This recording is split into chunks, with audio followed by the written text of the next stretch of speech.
Hi guys, my species that I'm presenting is Viola odorata, which is also known for the sweet violet. As you can see, it's a very purple flower, and I actually chose it because of the way it looked more than anything.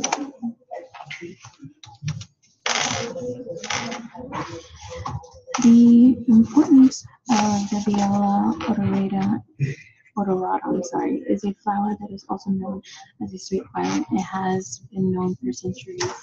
It has many human uses, such as for perfume, food, medical purposes, and it's even served as a symbol for countries, literatures, and historical figures.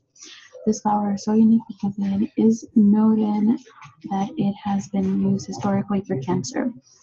The Viola odorata is said to have been used for cancer due to its bittersweet aqueous cooling, which helps to remove toxins with the antiseptic properties. This flower is not protected nor it's an endangered species. It is widely cultivated into many forms over the years.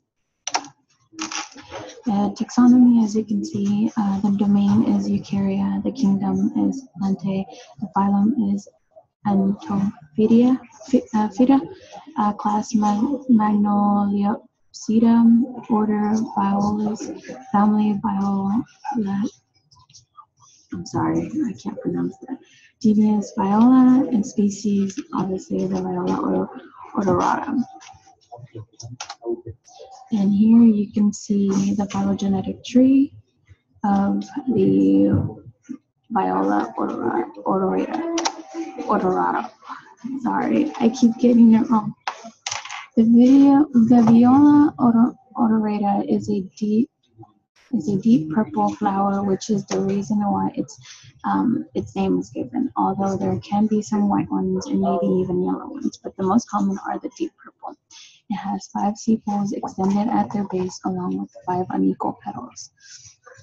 They have a hairy center line. The most common sweet violets have heart-shaped leaves that are slightly downy. The flower stalks arise from the axils of the leaves and bear single flowers with a pair of scaly bracts placed a little above the middle of the stalk.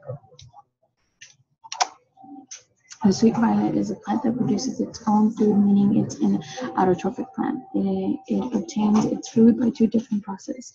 Water from the ground that travels through the plant by xylem cells. Once the water has reached its leaves, photosynthesis and evaporation takes place. The nutrients needed for the plant to grow are obtained by photosynthesis. And I have put a picture of the cycle that it goes through, which is the Calvin cycle.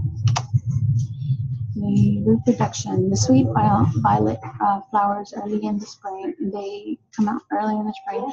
Therefore, it's rarely pollinated. It is an angiosperm plant, which means it undergoes double fertilization.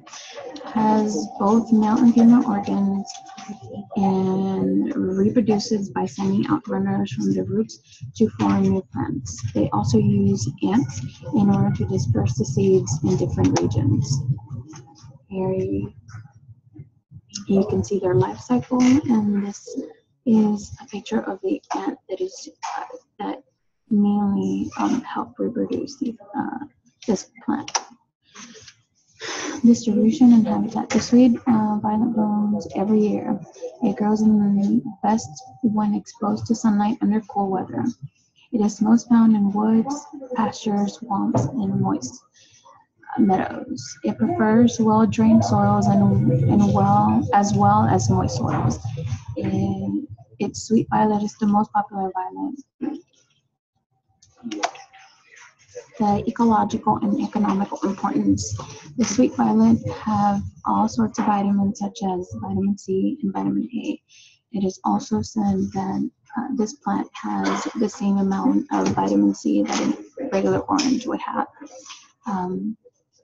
The flower has been used in And back in, I believe it was in 1950s or since 1950s, and it's been used in some ways to help cancer patients, mainly for their therapeutical issues, and it also helps for like problems with your cough, lungs, and in your respiratory situations.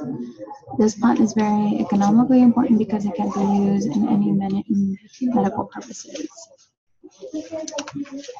And this is my works cited of the information I obtained to let you know a little bit about the viola odorata.